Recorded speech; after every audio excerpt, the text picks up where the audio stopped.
오늘 이 우중에도 우리 자문위원 여러분들 이렇게 많이 참석해 주셔서 대단히 고맙습니다.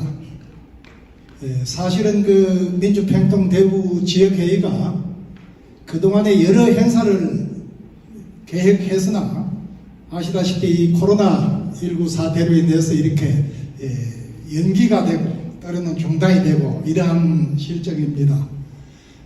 오늘 이 특별 연수는 우리 지역의원들 560여 명이 전부 다 참석하기를 본래는 제가 소망을 했습니다만은 코로나 사태에 대해서 대응하는 의미에서 우리가 아주 엄선하여 한 100여 명만 이렇게 참석하는 회의가 되었습니다. 그래서 이 연수 강의를 위해서 오늘 이 정세현 수석 부의장님께서 직접 참여하시고 또 우리 대행기관인 대구시 권영진 시장님을 대신해서 정무부시장님 최홍호 부시장님 참석해 주셔서 대단히 고맙습니다. 이 코로나 사태가 진정이 되고 종식이 되면 우리는 본래 계획대로 하는 그런 행사를 앞으로 계획하고 있습니다만은 이게 언제까지 갈지 아직까지도 모르는 그런 답답한 상황입니다. 예, 반갑습니다. 대구광역시 행정부시장 최홍호입니다. 먼저 민주평통 상반기 자문위원 연수를 개최하게 된 것을 뜻깊게 생각합니다. 지역의 평화통일 기반 조성을 위해 애써주시는 우리 배한동 대구지역 부의장님께 감사를 말씀드립니다. 오늘 특강을 위해서 대구까지 먼 걸음 해주신 정세현 수석 부의장님과 참석해주신 구군협의회 회장님과 여러 자문위원님께도 감사하다는 말씀드리겠습니다. 지난 6월 이후 남북관계가 급속도로 경색되고 있습니다. 그동안 남북관계의 전면적이고 획기적 개선을 기대하는 국민들의 실망감도 큰 편입니다. 우리는 남북관계에 대한 회의적 여론을 진정시키면서 항구적 평화통일과 공동변형을 추구해야 될 사명을 안고 있습니다. 한반도 정세가 엄숙할수록 평화통일을 위한 흔들림 없는 우리의 자세와 노력이 요구된다고 하겠습니다. 부의장님이 소개해 주신 것처럼 정세현 수석 부의장님은 민족통일연구원장, 통일부 장관, 민하협 대표 상임의장, 한반도 평화포럼 이사장으로 활동하였습니다. 정세현 수석 부의장님을 큰 박수로 맞아주시기 바랍니다.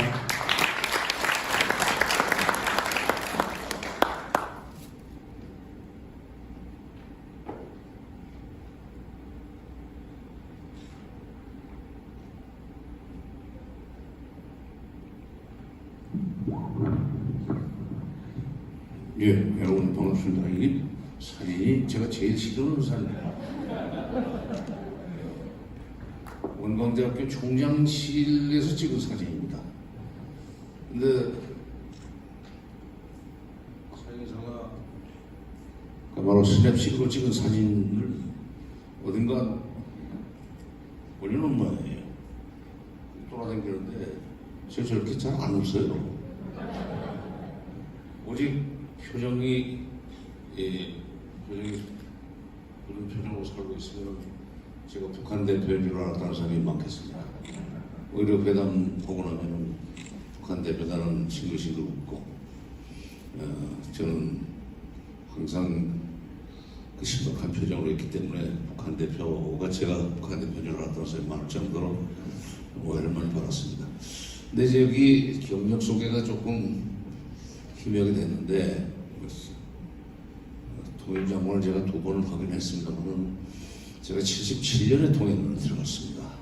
지금부터 역사 한다면 한 43년, 44년째 통일 문제를 다루고 있는데 제 경력 중에서 북핵 문제와 관련해서 제가 그야말로 비하인드 스토리까지 얘기할 수 있는 경력을 갖게 된 것은 김영삼 정부 초에 북핵 문제가 터진 거 여러분 기억하실 겁니다. 93년도에 미국 때 클린턴 정부가 들어서고 그 북핵 문제가 터지자마자 제가 통일연구원 부원장으로 있을 때 갑자기 청와대에서 저를 불러갔어요. 비서실에 들어와서 일을 해라. 이 북한 문제를 푸는 과정에서 소위 통일 문제와 관련된 문제이기 때문에 북한 문제가 북한 문제가 통일 문제와 관련됐다기보다는 북한 문제의 소위 행위자가 북한이기 때문에 북한과 관련된 문제와 관련해서 좀 전문성을 가지고 대통령 보고서를 써야 되겠다. 대통령이 올바르게 생각하시도록 비서관들이 일을 해야 된다. 그래서 제가 청와대 통일비서관으로 가서 3월 말부터 신원조회도 끝나기도 전에 사자본부를 했습니다. 그렇기 때문에 제가 오늘 이 자리에서 북핵 문제의 원인과 해법에 대해서 자신만만하게 또는 책임있게 말씀드릴 수 있습니다. 반갑습니다. 저는 우리 부의장님께서 저한테 30분 준다고 그랬는데 예정되어 있는 거는 질문까지 포함해서 3시 20분에 끝나는 걸로 되어 있습니다. 여하간 빨리 진행을 하고 조금 저 질문 시간은 좀 짧게 가져가도록 하겠습니다. 부의장님께서 워낙 말씀을 잘해 주셨기 때문에 저는 간단하게 6월 달에 북한의 대남 도발이 있었잖아요. 그 대남 도발의 본질이 뭔지, 그 다음에 하필이면 왜 1년 동안 잠잠하게 있다가 지금이었는지에 대해서 분석을 해드려보려고 합니다.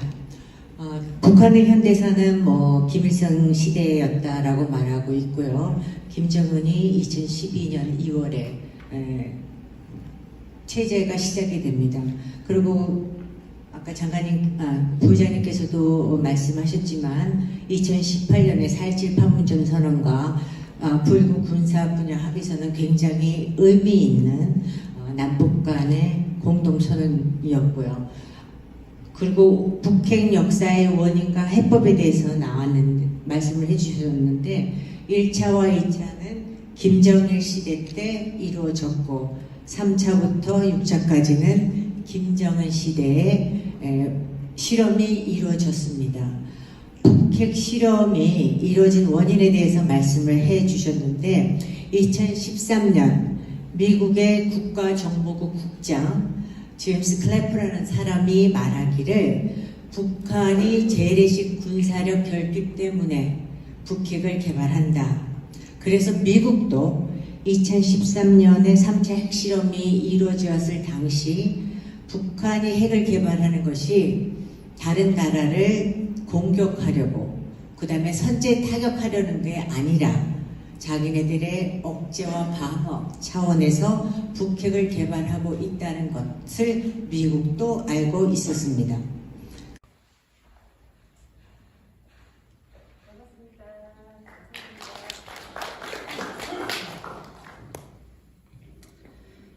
제가 제안을 드리고 싶은 제목은 지역 오피니언 리더와 대북 전문가가 참여하는 유튜브 방송입니다.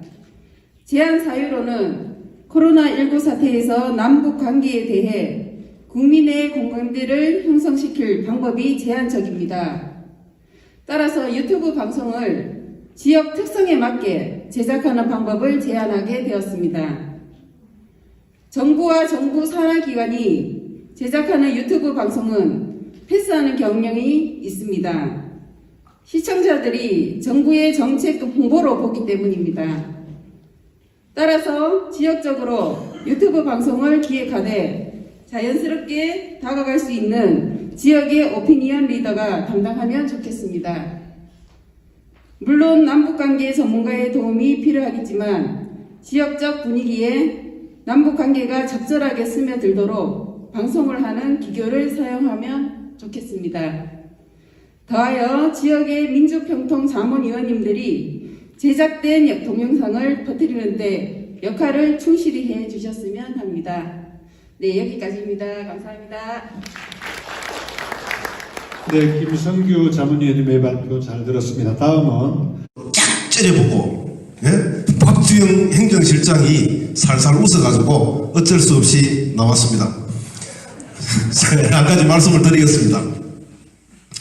우리 민주평통은 헌법 제92조에 명시된 평화통일에 대한 대통령 자문기관입니다. 그래서 저나 자문위원 여러분들은 1년에 두세 차례씩 정책 건의를 하고 이슈가 있을 때마다 설문조사에 응합니다. 그죠? 응하는데 이 자문위원이 일반 국민으로 구성되다 보니까 이 자문위원의 역할 한계는 인정해야 될 것 같습니다. 그러나 문제가 하나 있습니다. 뭐냐 하면은 민주평통에서 날라오는 홍보물을 보면은 이건 논문 수준이에요. 굉장히 어려워요. 우리 자문위원들이 평화통일정책 홍보 자료로 이용하기에는 한계가 있습니다. 그래서 앞으로는 쉽고 자세하게 책자를 만들 때 북한의 현실, 남북관계의 현실, 남북관계를 극복하기 위한 정부의 전략 쉽고 자세하게 담았으면 좋겠습니다. 예, 두 번째는 바로 민주평통에서 날리는 유튜브 동영상 문제인데요. 이걸 제가 계속 봤는데 이건 평화 통일 홍보를 위한 자료라고 보기에는 문제가 많았습니다. 왜냐하면 정부 홍보 일색이에요. 앞으로 이런 동영상을 제작할 때는 똑바로 해야 됩니다. 뭐냐면 제가 예를 들어 드릴게요. 남북철도에 대해서 동영상을 저한테 보내왔어요. 저는 그 동영상을 보고 깜짝 놀랐습니다. 왜냐하면 통일 교육 홍보 자료가 아니라 정부를 찬양하는 일색으로 막 도배가 되어 있었어요. 이 자문위원들은 다 갈라져가 있어요. 그죠? 좌파도 있고 우파도 있고 다 갈라져 있어요.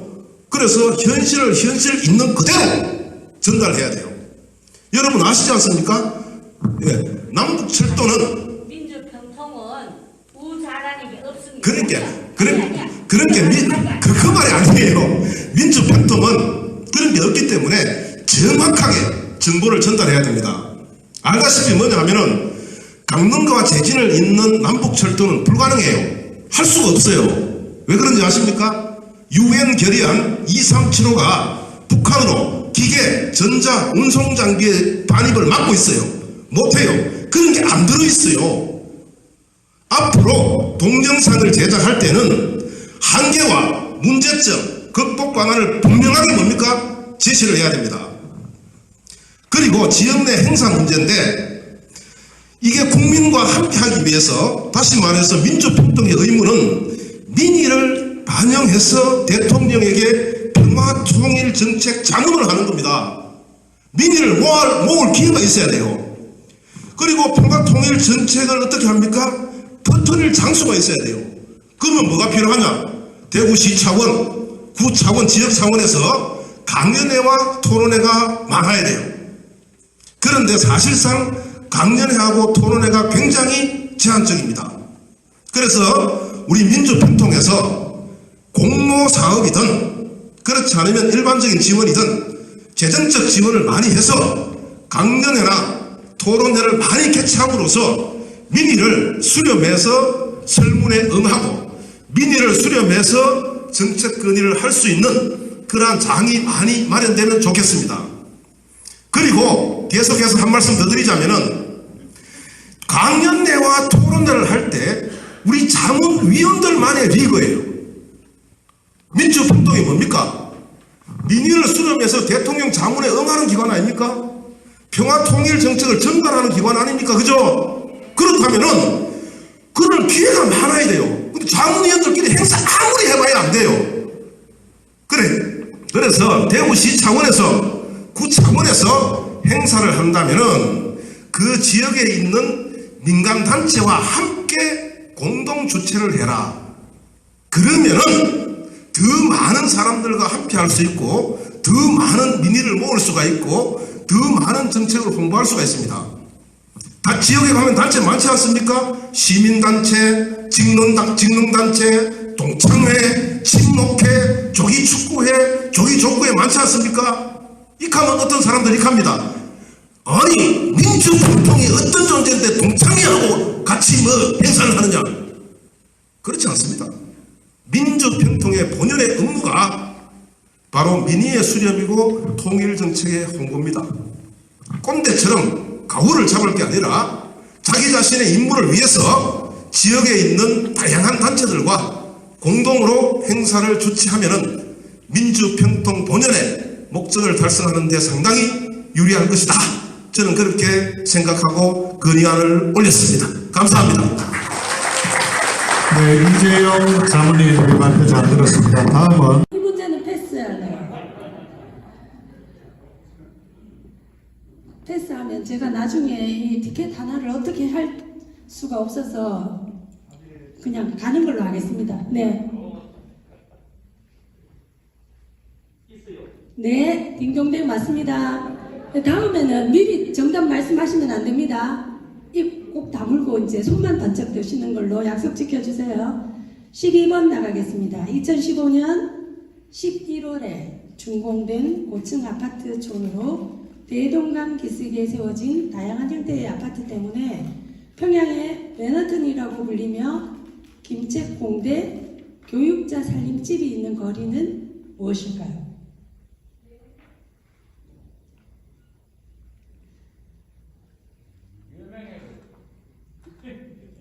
여명의 거리요? 네? 그 손 들고 말씀하라 했는 네. 헤이 이런 전략을 네. 그러면 받은 걸 다시 뺏는 걸로 하겠습니다. 다음엔 여기에 과학이랑 관계가 있습니다. 이 거리는 김정은 시대의 경제적 업적을 선전하고 과학자들을 위한다는 인식을 심어주기 위해서 건설된 초고층 아파트 거리입니다. 네, 말씀 주세요. 앞에 네, 네 맞습니다. 정답입니다. 박수. 이제 13번. 뭐 조금 남는다고 자투리를 뭘 조금 활용하라고 이렇게 제안해 주는 것 같습니다. 본래 예정이 없던 것인데 여기까지 말씀을 좀 드리겠습니다. 사실은 이제 우리 단체 정신 명칭이 민주평화통일 자문회의입니다. 그렇기 때문에 사실은 정책에 관한 자문 활동 이게 제일 중심이 돼야겠죠. 근데 이제 아까 제가 8개 구에서 나름대로 그 준비해 오신 그 정책 제안 내용을 제가 잘 들었습니다. 오늘 이 각 구협의회에 세운 것이 여기 발표로서 끝나버리면 안 됩니다. 이게 그죠? 그래서 아마 여기 우리 담당관 이승주 담당관이 와서 아마 저 기록을 다 하고 구체적으로 중앙에 가서 사무처에서 반영되도록 그렇게 한번 다 정리해가지고 그 전달이 되도록 그렇게 바라겠습니다.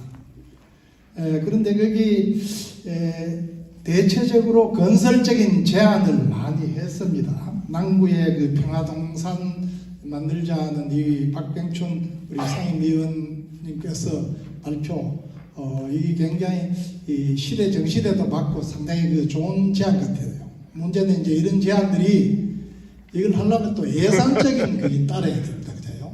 그런 것도 헌법기관으로서 충분히 고려해가지고 한번 논의해볼 필요가 있다. 대구 자유총연맹도 중요합니다. 하나의 그 역할도 했고 중요하지만은 또 민주평통이라는 이 기구가 사실은 제가 볼 때는 헌법기관이라는 것뿐만 아니고 이 나라 그 통일 정책, 통일 자문의 중추기관의 이상에 걸맞게 이런 교육센터를 대구에도 건설해가지고 교육하는 거 이것도 아주 중요한 의제가 제안될 것 같고요. 그 다음에 이제 통일의 그 후대 세대들 통일 교육에 관한 이야기도 오늘 여기 많이 나왔네요. 북구에서 나오고 이렇게 했는데 이런 문제도 사실은 언제쯤 통일될 것인가 이렇게 이야기하면 아마 여기 계신 우리 자문위원들께서 뭐 5년 내에 10년 내에 그렇게 기대한 분 잘 없을 겁니다. 그런데 하나 제가 분명히 이걸 말씀드릴 것은 뭐고 하면 베를린 장벽이 무너지기 전 1989년 독일 베를린에서 브루 베를린 호텔이라고 제가 기억을 합니다만 세계적인 석학들이 모여가지고 독일 통일에 관한 분단된 상황에서 여러 논의를 했습니다. 거기에는 세계적인 석학들이 다 모이고 정책 위반자들이 다 모였어요. 테일러도 왔고 그때 브레제진스키도 왔고 다 왔는데 그때 이야기가 뭐고 하면 독일의 통일은 10년 후에 될 것이라는 사람이 가장 단기적 전망이고 어떤 사람은 20년, 30년 그렇게 이야기하고 해결이 될 수가 없습니다. 이건 전쟁이 아니고. 그런데 그날 이제 독일 정부 측에서 제공하는 맥주 한 잔 모시고 잠이 들었는데 그날 잤는 날 새벽에 독일 통일이 되어 붙습니다. 그게 독일 베를린 장벽이 무너지는 역사적 사건입니다. 그래서 이 한반도 문제도 지금은 이성적으로 판단하면 언제 될지 모르겠다 이러 싶어도 그 시기와 때는 성경의 말씀처럼 언제 어느 시기에 올지 모르기 때문에 우리가 준비를 열심히 해야 된다 하는 그런 말씀. 그래서 이제 통일의 후대 세대들을 위한 교육, 청년 교육을 우리가 좀 더 열심히 하자. 좋은 제안이라고 생각을 합니다. 수성구의 그 탈북민 그 지원 문제 이것도 상당히 중요합니다. 지금 아마 3만 한 4천 명 정도 왔는데 이 사람들의 삶의 모습이 통일의 장례입니다. 남북이 어느 날 통일이 됐을 때 그 미래를 볼 수 있는 것은 탈북민들의 남한 정책 과정을 보면 대체로 나타납니다. 상당히 어려움을 겪고 있어요. 그래서 여기 우리 민주평통도 나름대로 그 사람들과 함께하는 그런 교육이라든지 프로그램을 좀 더 넓혀 나가야 되겠다. 지역협의회 차원에서 지금 하고 있습니다. 그렇게 하고 물론 그 중에서 이제 일부 이번에 삐라에서 나타나는 것처럼 박상학이라든지 그런 분들이 북으로 날리는 삐라 문제 이거는 사실은 조금 유감된 일은 틀림없습니다. 이걸 보수적 시각에서 보면 북의 독재 정권을 날리는 그런 삐라는 많이 날릴수록 좋은 거 아니냐 하는 그런 주장도 있지만은 우리의 현실적 문제가 그는 4.27 합의서에서 그런 걸 하지 않겠다고 양국의 정상 간에 합의한 내용입니다. 그걸 합의를 지켜줘야지 앞으로 대화가 됩니다. 그런 차원에서 아마 얼마 전에 우리 여기 회장님들하고 간사들하고 한번 모여가지고 결의안을 내는 게 하나 있습니다. 이게 뭔가 하면 이러한 그 단체가 대북라는 원칙적으로 보내지 말아야 된다. 그건 왜? 그 사람들의 정권의 잘못은 그거는 우리가 그를 통해서도 하고 있지만은 현안이 된 이런 부분에 대해서는 우리가 남북 그 화해에 방해되는 일은 일단은 좀 정지하자 하는 그런 이야기다. 그렇게 보면 되겠습니다. 그 다음 그 달서구의 그 이재영 교수님 아주 열변을 하시고 아주 좋은 제안을 오늘 많이 하셨습니다. 이것도 제가 보니까 이제 이 교육도 평통 자문위원들끼리만 하지 말고 좀 넓혀서 하자. 나름대로 그 협의회에서 그렇게 많이 하고 있습니다.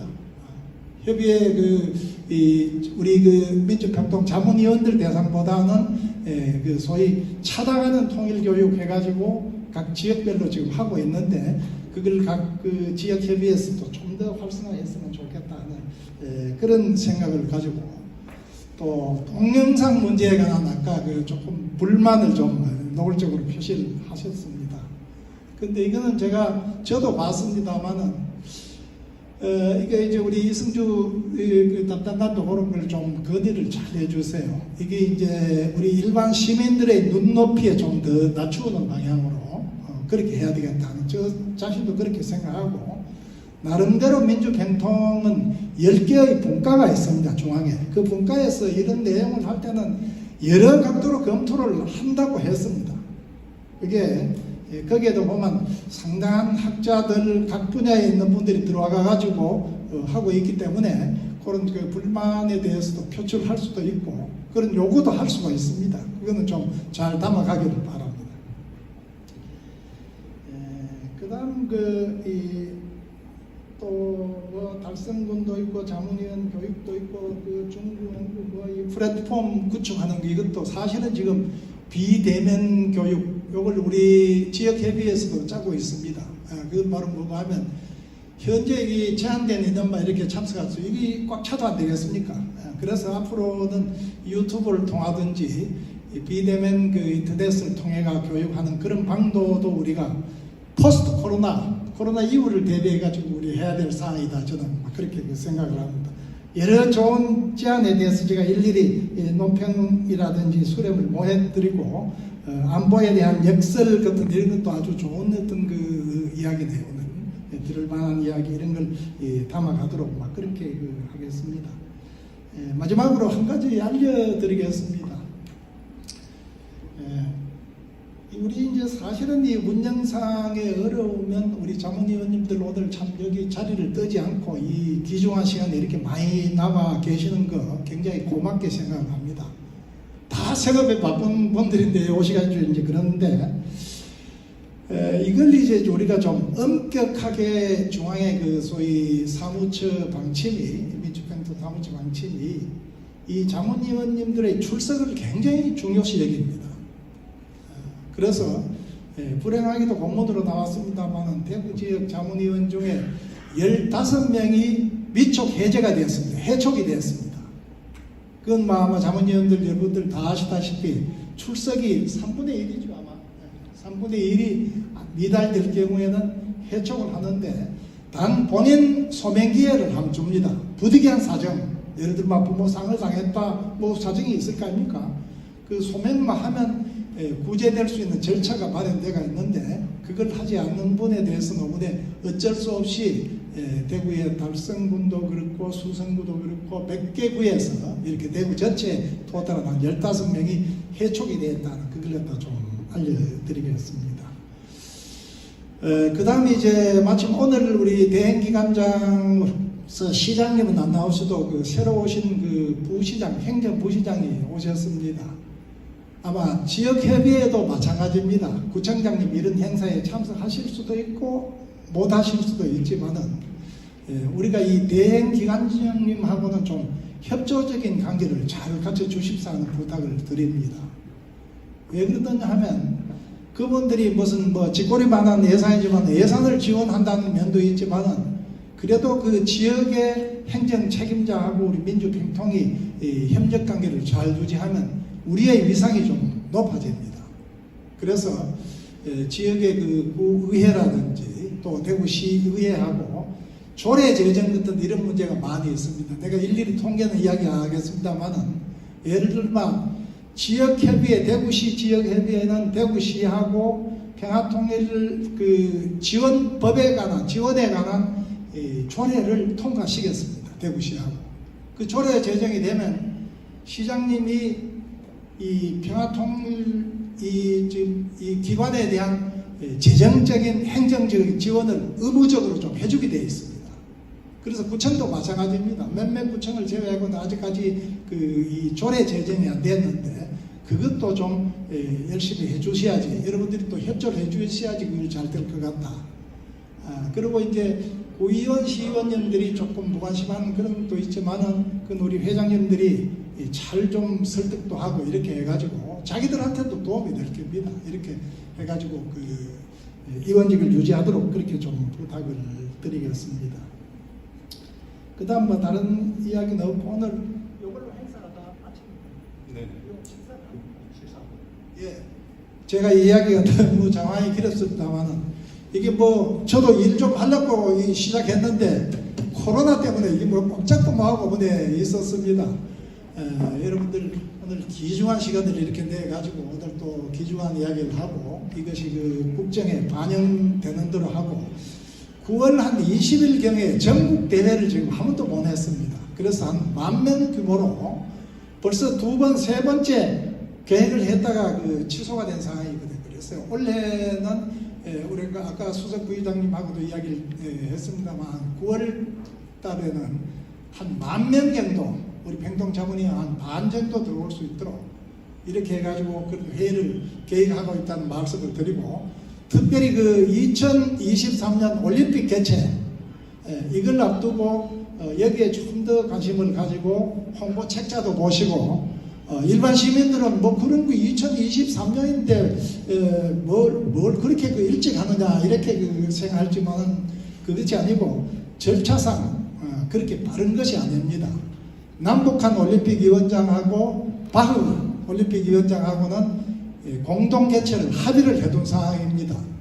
우리 민주평통이 이게 추동력을 가지면 남북 화해에 굉장히 도움이 된다. 그거는 평창올림픽을 통해서 우리가 얻은 큰 교훈입니다. 그런데도 좀 관심을 가지고 홍보를 해 주십사. 이 부탁 말씀을 드려서 제 이야기를 마치겠습니다.